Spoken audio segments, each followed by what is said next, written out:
ನಮಸ್ತೆ ಫ್ರೆಂಡ್ಸ್, ಅವ್ವ ಮಾಡುವ ಅಡುಗೆಗೆ ಸ್ವಾಗತ. ಇವತ್ತಿನ ಅಡುಗೆ ಏನು ಗೊತ್ತಾ? ಕಡಲೆಬೇಳೆ ಮಸಾಲೆ ವಡೆ ಮಾಡೋದು ವಿಧಾನ ತೋರಿಸ್ತಿದ್ದೀನಿ.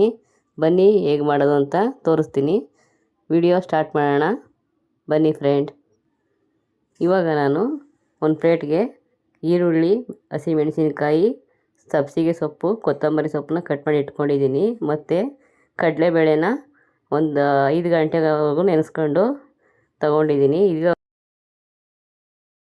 ಹಾಕ್ಕೊಂಡು ಗ್ರೈಂಡ್ ಮಾಡ್ಕೊತೀನಿ. ಇವಾಗ ನೆಂದಿರೋ ಕಡಲೆಬೇಳೆ ಎಲ್ಲ ಮಿಕ್ಸಿಗೆ ಹಾಕ್ಕೊಂಡು ಇದಕ್ಕೆ ನಾನು ಆವಾಗಲೇ ಕಟ್ ಮಾಡಿ ಇಟ್ಕೊಂಡಿರುವಂಥ ಮೆಣಸಿಕಾಯಿನ ಹಾಕ್ಕೊಂಡು ಜೊತೆಗೆ ರುಬ್ಕೋತೀನಿ. ಯಾಕಂದರೆ ಹಂಗೆ ಹಾಕಿದ್ರೆ ಸ್ವಲ್ಪ ಬಾಯಿಗೆ ಸಿಗುತ್ತೆ. ಅದರಿಂದ ಕಡಲೆಬೇಳೆ ಜೊತೆ ಹಾಕ್ಕೊಂಡು ರುಬ್ಕೊಂಡ್ರೆ ನೀಟಾಗಿ ಅದು ಗ್ರೈಂಡ್ ಆಗಿರುತ್ತೆ. ಇವಾಗ ಎಲ್ಲನೂ ಮಿಕ್ಸಿ ಮಾಡಿ ಒಂದು ಬೌಲ್ಗೆ ಹಾಕ್ಕೊಂಡಿದ್ದೀನಿ.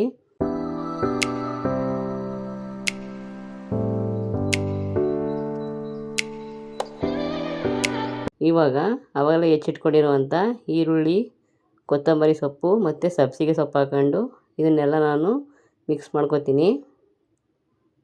ಇದೆಲ್ಲ ಚೆನ್ನಾಗಿ ಮಿಕ್ಸ್ ಮಾಡಿಕೊಂಡು ಇವಾಗ ಈ ಮಿಕ್ಸ್ ಮಾಡ್ಕೊಂಡಿರೋದಕ್ಕೆ ರುಚಿಗೆ ತಕ್ಕಷ್ಟು ಉಪ್ಪು ಹಾಕ್ಕೊಳ್ತಾಯಿದ್ದೀನಿ.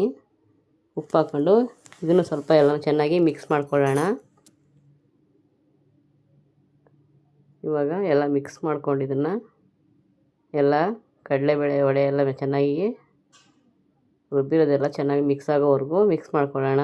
ಇವಾಗ ಸ್ಟವ್ ಹಚ್ಕೊಂಡು ಒಂದು ಬಾಣಲಿ ಇಟ್ಕೊಂಡಿದ್ದೀನಿ. ಇವಾಗ ಬಾಣಲಿಗೆ ವಡೆ ಎಲ್ಲ ಕರಿಯೋಕ್ಕೆ ಎಣ್ಣೆ ಹಾಕೋತಾ ಇದ್ದೀನಿ. ಇವಾಗ ಎಣ್ಣೆ ಎಲ್ಲ ಕಾದಿದೆ. ನೋಡಿ ಫ್ರೆಂಡ್, ನಾನು ವಡೆ ಮಾಡ್ತಾಯಿದ್ದೆ. ಅದಕ್ಕೆ ನನ್ನ ಮಗಳು ನಾನು ಮಾಡ್ತೀನಮ್ಮ ವಡೆ ಅಂತ ಬಂದು ಅದನ್ನು ಫ್ರೈ ಮಾಡ್ತಾಯಿದ್ದಾಳೆ.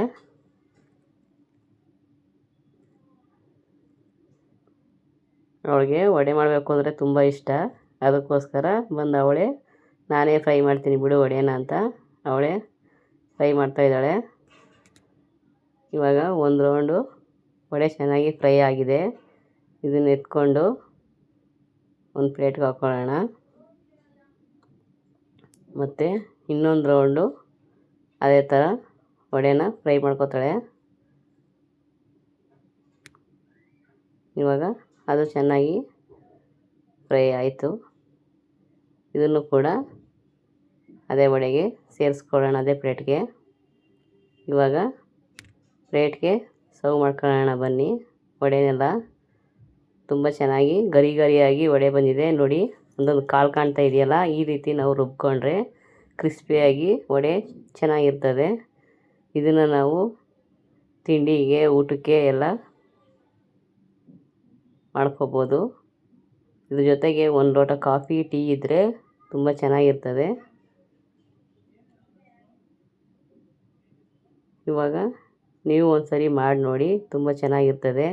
ಪ್ಲೀಸ್ ಈ ವಿಡಿಯೋ ನಿಮ್ಗೆ ಇಷ್ಟ ಆದರೆ ಲೈಕ್ ಮಾಡಿ, ಕಮೆಂಟ್ ಮಾಡಿ, ಸಬ್ಸ್ಕ್ರೈಬ್ ಮಾಡ್ಕೊಳ್ಳೋದನ್ನ ಮರಿಬೇಡಿ friends. Thank you for watching friends.